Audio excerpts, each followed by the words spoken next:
Devan's blogs అంట. So జర support చేయండి, మర్చిపోవద్దు.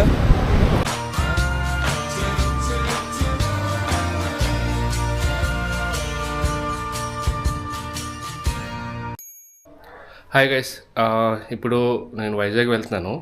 మన లోకల్ బాయ్ నాని ఉన్నాడు కదా, లోకల్ బాయ్ నానిని కలవడానికి వెళ్తున్నాను. మా ఫ్రెండ్ కార్తిక్, నేను మా ఫ్రెండ్స్ అందరూ కలిసి వెళ్తున్నాము. మా ఫ్రెండ్ కార్తిక్ మన లోకల్ బాయ్ నాని కేసు ఉంది కదా, అప్పుడు మన బోట్లు కాలిపోయాయని చెప్పి ఆ కేసు మొత్తం మా వాడే టేకప్ చేశాడు. వాడు నేను కలిసి వెళ్తున్నాము వైజాగ్.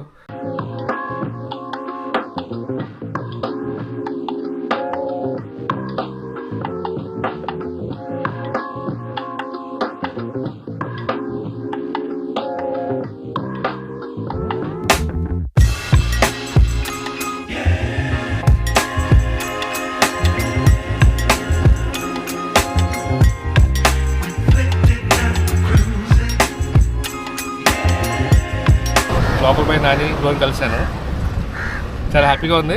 నాకు కూడా చాలా హ్యాపీగా ఉంది. మా కార్తిక్ అన్న వాళ్ళ ఫ్రెండ్ కాబట్టి నాకు మంచి ఫ్రెండ్వే నువ్వు. సో అలాగే అన్న ఛానల్ అంటే ఉందంట, నాకు తెలీదు. సో నాకైతే లింక్ పెట్టాను, నేను చూస్తాను. సో మన వాళ్ళు ఎవరైనా ఉంటే, నేను కాబట్టి తెలుసుంటే మన అన్న ఛానల్కి సబ్స్క్రైబ్ చేసుకోండి, కాస్త సపోర్ట్ చేయండి. మంచి కంటెంట్ అయితే ఇస్తాడు అన్న. సో అన్న కంటెంట్ నాకు కూడా తెలీదు, ఇకపై చూస్తాను నేను కూడా. నాకు లింక్ పెడతారు, నేను చూసి. సో నన్ను సబ్స్క్రైబ్ చేసిన ఎవరైనా ఉంటే అన్న కూడా కొంచెం సపోర్ట్ చేయండి. సో మర్చిపోదు గైస్, లవ్ యూ అందరికీ.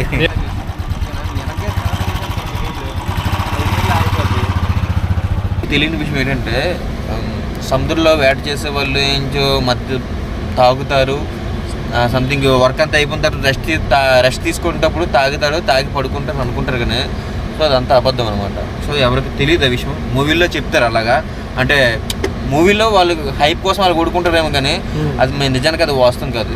సముద్రంలోకి వెళ్ళిన తర్వాత ఏంటంటే మద్యపానం చేయరు. ఇంకోటి ఏంటంటే ఇక్కడ నుంచి చనిపోతే ఏది కూడా చనిపోతే ఎగ్ కూడా పట్టుకెళ్తారు. ఎగ్ నుంచి చికెన్ మటన్ ఏవి పట్టుకెళ్తారు. కూరగాయలు పట్టుకెళ్తారు. రాసని 1 month అలా చేస్తారు కదా, కూరగాయలు పట్టుకెళ్తారు, మంచిగా ఫ్రూట్స్ పట్టుకెళ్తారు. అంతే, అంతకుమించి ఇంకేం. అక్కడే పడిన చేపలు ఏవైతే ఉంటాయో సముద్రంలో వేట చేసిన తర్వాత అవి తింటాం. ఒక సముద్రంలోకి మజ్జిగానం అనేది, అది మందు అనేది ఎందుకు పట్టుకెళ్తారంటే, అది మనం వర్క్ చేసుకునేటప్పుడు అయిపోతుంది, రెస్ట్ పడుకునే టైంలోనే తాగేసి పడుకుంది అనుకుంటారు కదా. చాలాసార్లు ఒకప్పుడు, ఇప్పుడు కాదు, అప్పుడు పూర్వకాలంలో, ఎప్పుడు నాకు కూడా తెలియక ముందు మా నాన్న వాళ్ళు ఏటలకు వెళ్తేప్పుడు అలాగే చేశారు అనమాట. చాలా బోట్లు ఒడ్డెక్కిపోవడం లాంటివి, ములిపోవడం లాంటిది, అతి జాగ్రత్తగా ఉండడంలో తాగింది ఎక్కువైపోయి మత్తులో. సో బోట్లు అనేది మనుషులు చనిపోవడం లాంటిది అలాంటివి జరుగుతుంటాయి. సో అప్పటి నుంచి అవన్నీ ఈ సిగరెట్ మామూలుగా పట్టుకెళ్తారు. ఈ సిగరెట్ మామూలుగా ఇంకేమైనా ఉంటాయి, కొట్టాలి సంథింగ్ అవి ఆ చిన్న చిన్న కామన్. ఎందుకంటే అది చేసే కష్టం చేసేటప్పుడు చాలా హెవీగా భారం తగులుతుంది కదా బాడీకి.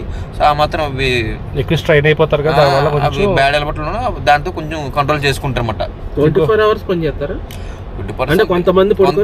దీంట్లో చాలా వేటలు ఉన్నాయి అన్న.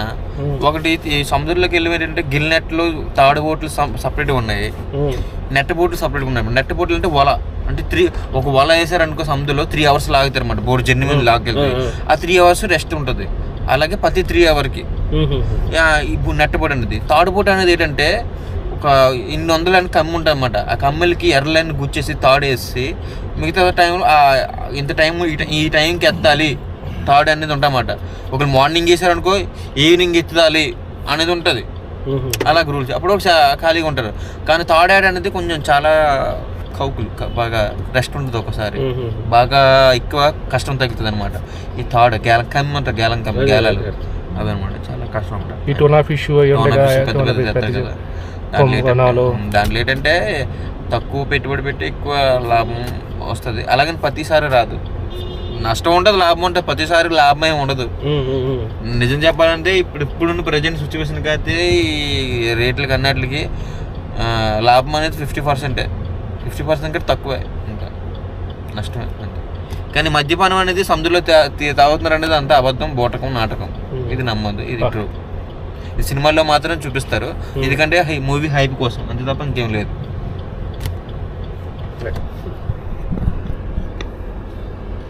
Thank you Nani.